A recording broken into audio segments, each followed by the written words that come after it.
Intelligence community pushes back against a White House it considers leaky, untruthful, and penetrated by the Kremlin.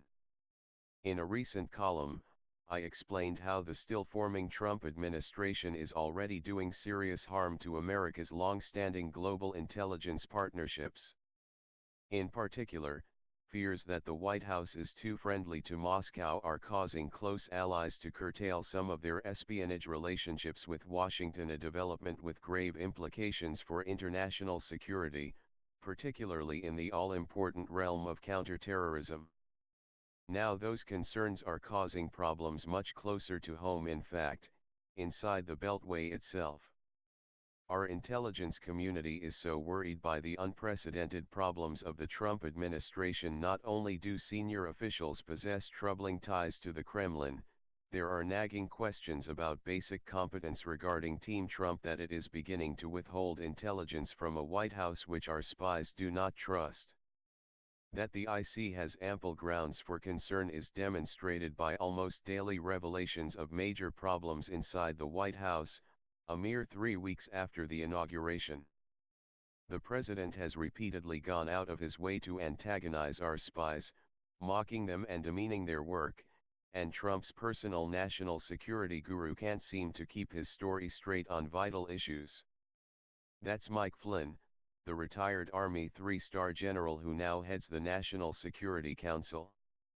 Widely disliked in Washington for his brash personality and preference for conspiracy theorizing over intelligence facts, Flynn was fired as head of the Defense Intelligence Agency for managerial incompetence and poor judgment flaws he has brought to the far more powerful and political NSC. Flynn's problems with the truth have been laid bare by the growing scandal about his dealings with Moscow. Strange ties to the Kremlin, including Vladimir Putin himself, have dogged Flynn since he left DIA, and concerns about his judgment have risen considerably since it was revealed that after the November 8 election, Flynn repeatedly called the Russian embassy in Washington to discuss the transition. The White House has denied that anything substantive came up in conversations between Flynn and Sergei Kislyak, the Russian ambassador. That was a lie, as confirmed by an extensively sourced bombshell report in the Washington Post, which makes clear that Flynn grossly misrepresented his numerous conversations with Kislyak, which turn out to have happened before the election too, part of a regular dialogue with the Russian embassy. To call such an arrangement highly unusual in American politics would be very charitable. In particular, Flynn and Kislyak discussed the possible lifting of the sanctions President Obama placed on Russia and its intelligence services late last year in retaliation for the Kremlin's meddling in our 2016 election. In public, Flynn repeatedly denied that any talk of sanctions occurred during his conversations with Russia's ambassador. Worse, he apparently lied in private too, including to Vice President Mike Pence, who when this scandal broke last month publicly denied that Flynn conducted any sanctions talk with Kislyak. Pence and his staff are reported to be very upset with the National Security Advisor, who played the vice president for a fool. It's debatable whether Flynn broke any laws by conducting unofficial diplomacy with Moscow, then lying about it, and he has now adopted the customary Beltway dodge about the affair, ditching his previous denials in favor of professing he has no recollection of discussing sanctions, adding that he couldn't be certain that the topic never came up. That's not good enough anymore, since the IC knows exactly what Flynn and Kislyak discussed. In pretty much every capital worldwide, embassies that provide sanctuary to hostile intelligence services are subject to counterintelligence surveillance, including monitoring phone calls. Our spy services conduct signals intelligence SIGINT for short against the Russian embassy in Washington, just as the Russians do against our embassy in Moscow.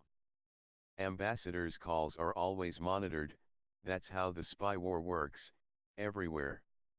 Ambassador Kislyak surely knew his conversations with Flynn were being intercepted, and it's incomprehensible that a career military intelligence officer who once headed a major intelligence agency didn't realize the same. Whether Flynn is monumentally stupid or monumentally arrogant is the big question that hangs over this increasingly strange affair. Prominent Democrats in Congress are already calling for Flynn to be relieved over the scandal, which at best shows him to be dishonest about important issues.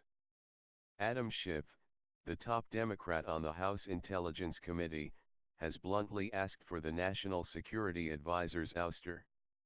Republicans on the Hill who would prefer that the White House stop lying to the public about its Kremlin links ought to get behind Schiff's initiative before the scandal gets worse. In truth, it may already be too late.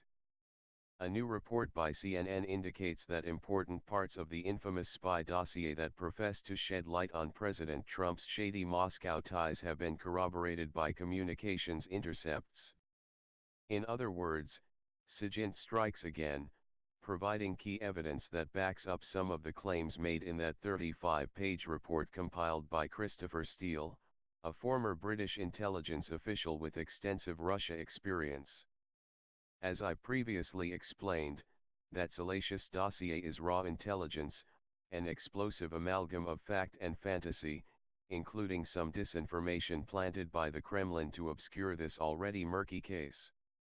Now SIGINT confirms that some of the non-salacious parts of what Steele reported, in particular how senior Russian officials conspired to assist Trump in last year's election, are substantially based in fact.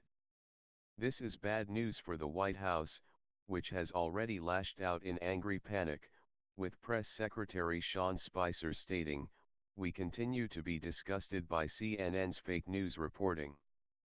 That is hardly a denial, of course, and I can confirm from my friends still serving in the IC that the SIGINT, which corroborates some of the Steele dossier, is damning for the administration.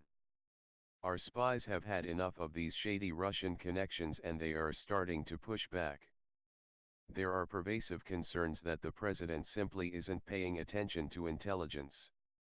How things are heating up between the White House and the spooks is evidenced by a new report that the CIA has denied a security clearance to one of Flynn's acolytes.